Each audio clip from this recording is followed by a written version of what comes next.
우리가 어떤 현상이나 상황을 볼 때에 우리의 감각에 의존하고는 합니다. 우리의 눈을 사용하여 보기도 하고 또 우리의 귀를 사용하여 듣기도 합니다. 그러나 이렇게 우리가 사리분별을 판단하고 현상을 파악하는 데 있어서 우리의 감각을 사용하지만 오히려 역설적으로 우리의 귀나 우리의 눈의 그러한 기관들이 오히려 우리가 보는 현상을 방해할 때가 있다라는 것입니다. 우리가 인간이라면 무릇 눈에 보이는 것이 아닌 다른 눈에 보이지 않는 어떤 다른 이면이 있고 또 그 가운데 있는 깊은 뜻을 깨달으며 살아가야 한다라는 것을 모르는 사람은 없습니다. 그럼에도 불구하고 우리가 보는 것에만 의지하고 또 듣는 것에만 만족할 때에 우리는 올바른 현상을 파악하지 못할 때가 참 많이 있다라는 것입니다. 우리가 살아가는 이러한 현상 속에서 특별히 우리의 눈과 귀를 어지럽게 하고 또한 헷갈리게 하는 것들이 있는데 그것은 물질과 관련될 때 우리가 특히 더 그럴 수 있다라는 것입니다. 이스라엘 백성들이 살았던 이 시대야말로 물질적으로 가장 풍요하고 경제적으로 번창하였던 시기였습니다. 그러면서 그들은 하나님을 보아야 하지만 그러한 하나님의 마음을 제대로 깨닫지 못하고 하나님이 원하시는 것을 제대로 알 수 없었습니다. 그냥 내가 잘 살고 있는 것으로 만족하고 또한 우리나라가 경제적으로 부국하면 된다라는 그러한 결과론적인 생각으로 살다 보니 그 안에 있는 과정이나 또한 자기들의 잘못한 것을 깨닫지 못하며 살아가고 있었다라는 것입니다. 하나님 앞에서 하나님께서 원하시는 삶을 살지 아니하고 오히려 자기들의 뜻대로 살아가는 그러한 자기들의 생각과 고집으로 살아가는 백성들이 바로 그 당시의 이스라엘 백성들입니다. 우리가 성경을 전체적으로 훑어보면 하나님께서는 결코 그러한 것에 속지 않으시고 또한 하나님께서는 그러한 존재로 여김을 받지 않는다라는 사실을 우리는 성경을 통해서 잘 알 수 있습니다. 그러나 이스라엘 백성들은 그 당시에 그것들을 깨닫지 못하고 또한 자기들의 번영, 풍요에 만족하며 살았다라는 것입니다. 눈에 보이는 대로 좋은 것을 쫓으며 가볍게 살이를 살아가고 있었다라는 것입니다. 그러기에 하나님만 바라보고 살아야 할 이스라엘 백성들은 1절 하반절에 보니 아수르와 계약을 맺고 또한 기름을 애굽에 보내는 그러한 행위를 마다하지 않았다라고 합니다. 하나님과 계약을 맺었고 또한 하나님께 좋은 것을 드려야 될 이스라엘 백성들이 오히려 이방 민족인 아수르와 계약을 맺고 또한 애굽에 좋은 기름을 보내며 살았다라는 것입니다. 세상의 풍요에 빠져서 하나님을 알지 못하는 이러한 이스라엘 백성들은 8절 말씀에 이렇게 말씀을 하고 있습니다. 8절 말씀입니다. 에브라임이 말하기를 나는 실로 부자라 내가 재물을 얻었는데 내가 수고한 모든 것 중에서 죄라 할 만한 불의를 내게서 찾아낼 자 없으리라.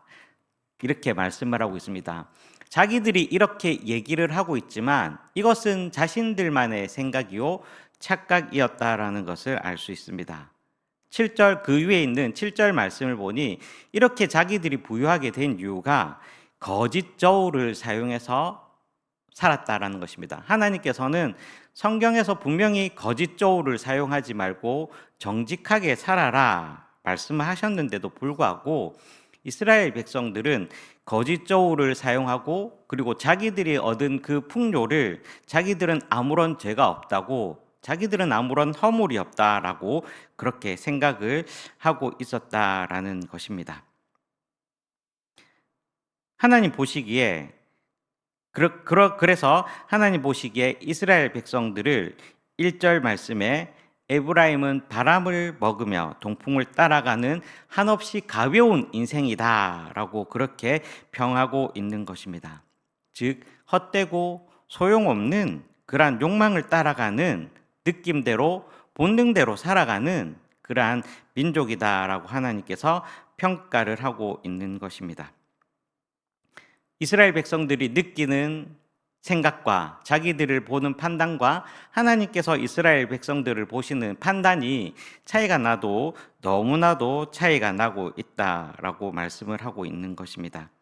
이 차이를 깨닫지 못하고 그대로 살아갈 때에 그들이 하나님 앞에서 돌이킴 없이 살아갈 때에 그 대가를 치러야 된다라고 말씀을 하고 있는데 14절 말씀을 같이 보시겠습니다. 14절 말씀입니다.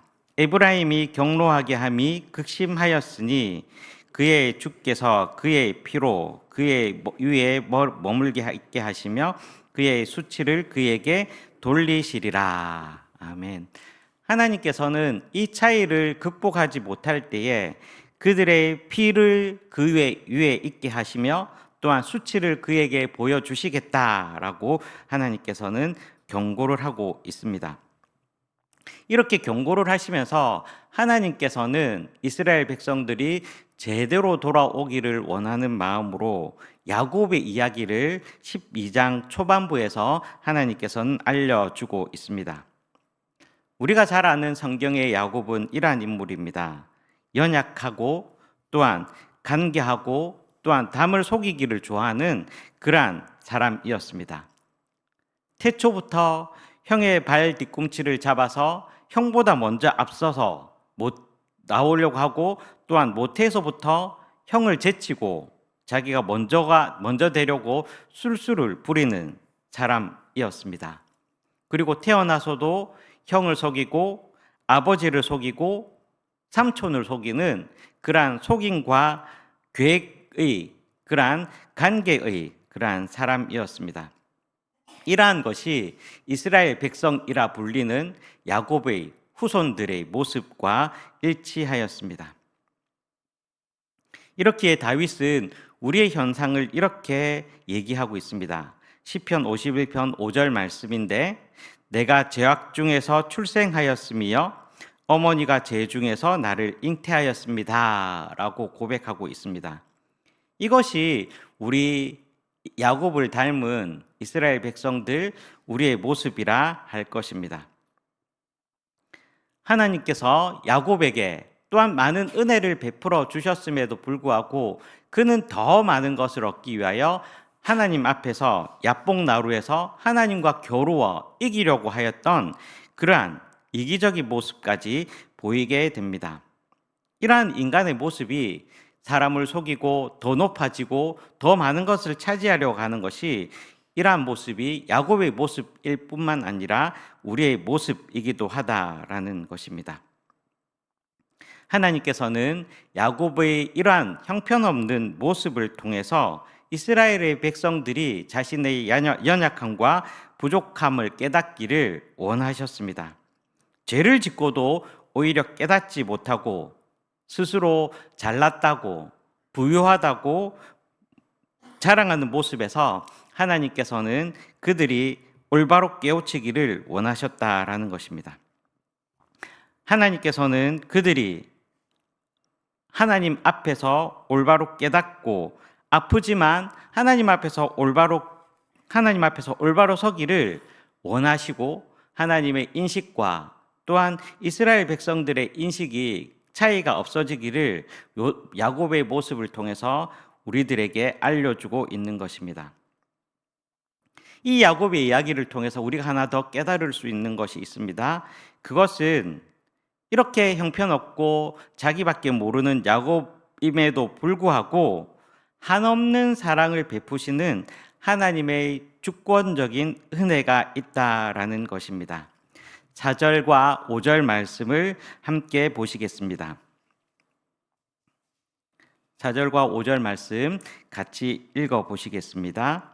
천사와 겨루어 이기고 울며 그에게 간구하였으며 하나님은 베델에서 그를 만나셨고 거기에서 우리에게 말씀하셨나니 여호와는 만군의 하나님이시라. 여호와는 그를 기억하게 하는 이름이니라. 아멘. 비록 부족하고 연약한 야곱임에도 불구하고 하나님께서는 벳엘에서 그를 만나 주셨습니다. 하나님께서는 베델에서 야곱을 만나 그를 위로하셨고 아브라함과 이삭의 하나님일 뿐만 아니라 야곱의 하나님임을 다시 한번 깨닫게 해 주셨습니다. 그리고 그가 평생 동안 기억해야 될 하나님의 이름임을 분명히 보여주셨습니다. 이스라엘 백성들이 이러한 야곱의 이야기에서 그들의 부족함, 연약함, 그리고 잘못을 깨닫고 만군의 하나님의 이름을 기억할 수 있는 그러한 은혜를 누려야 했습니다. 그래서 호세아 선지자는 6절에서 이렇게 말씀을 하고 있습니다. 6절 말씀 다 같이 한번 읽어보시겠습니다. 그런즉 너의 하나님께로 돌아와서 인애와 정의를 지키며 항상 너의 하나님을 바랄지니라. 아멘. 하나님께서 호세아를 통하여 이스라엘 백성들 또한 우리들에게 해주시는 말씀은 바로 이것입니다. 너의 하나님께로 돌아와서 인애와 정의를 지키며 항상 너의 하나님을 바랄지어다 라고 하는 것이 그 당시 이스라엘 백성들 또한 오늘 이 시간 우리가 들어야 할 하나님의 음성인 것입니다. 하나님께서는 오늘도 우리들에게 돌아와서 우리들이 하나님의 백성임을 다시 한번 기억하고 하나님께로 돌아와서 하나님이 원하시는 대로 인애와 정의를 지키며 하나님만을 바라시기를 오늘 이 시간에도 원하고 있습니다. 호세아 선지자가 이스라엘 백성들에게 외쳤던 그 말씀이 오늘 이 시간 우리들에게도 이루어지기를 소원합니다. 하나님만을 바라기를 기도합니다. 하나님께로 돌아오기만을 기도합니다. 오늘 성경에 보니 3절 하반절에 야곱은 울면서 하나님 앞에 나아갔다라고 얘기를 하고 있습니다. 우리는 눈물의 믿음을 회복해야 할 것입니다.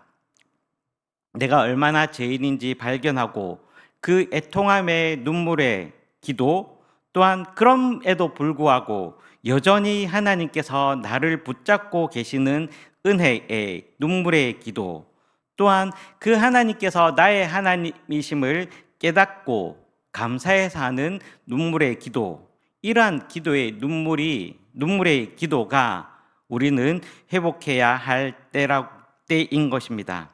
그래서 눈물의 기도를 회복하기를 기원합니다.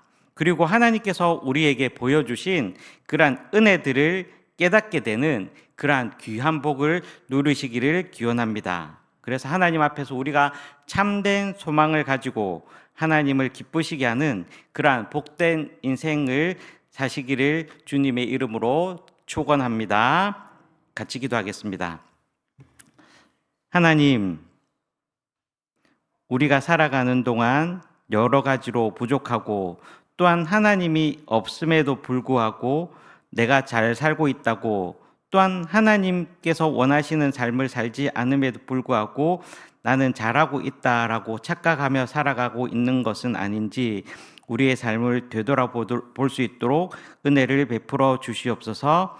하나님 아버지, 우리가 야곱이 가졌던 눈물의 기도를 회복하기를 원합니다.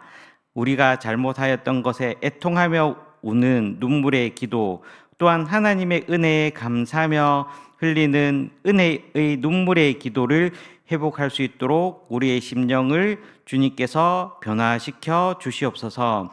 하나님 아버지, 오늘 이 시간 주님 앞에 나올 때에 예물을 준비하여 올려드렸습니다.